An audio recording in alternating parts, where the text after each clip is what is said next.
ስትንቀሳቀስ እያንዳንዱ ነገር ሪከርድ ሳረጋ ስለነበር በብሬ እስከ ውጪ ጉዳይ ሚኒስቴር ሄድላታለሁ አለች። ይህን ነገር ስሰማ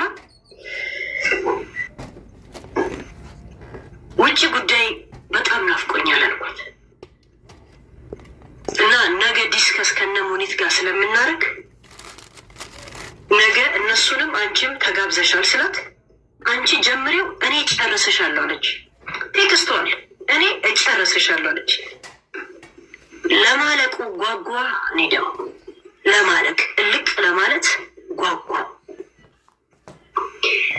የት አሉ ውጭ ጉዳዮች? እንደገና ደግሞ ጥሪኝ አላልሽኝም እንዴ? ይህን አጀንዳ ስትጀምሩ ጥሪኝ አልሽ። ይኸው የታልሰ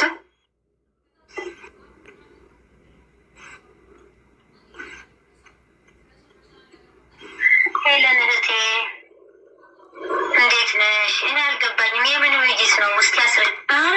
ለምን በዲፕሎማሲ ቋንቋ ሶሪዬ እንደዚህ እያልኩ የለ እንደዛ ነገር ተውቴ፣ ሁሉ ነገር አትናገሩም። ከዛ ምን አለች?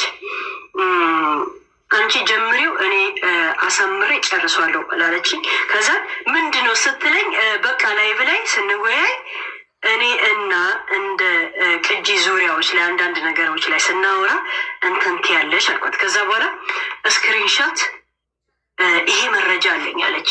ፔፓል የምን እንደሆነ አላወቁት። ፔፓል ስትልክልኝ የማን ነው አልኳት። ከዛ ምስጢር መሆኑ ነው ብዬ ኬኬ ብዬ ስልክላት ልብ ላከችልኝ። ከዛ ስትወያዩ እንግዲህ ስትወያዩ እንትን በሉልኝ ላኩልኝ አለች። ስትወያዩ ላኩልኝ አለች። አሁን ቴሌፎኑን አንሺው።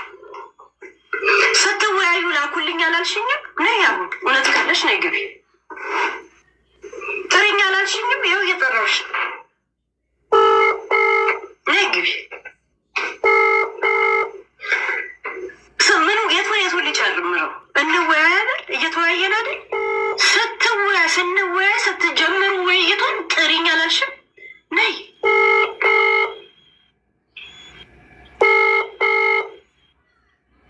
አላሽ ነይ።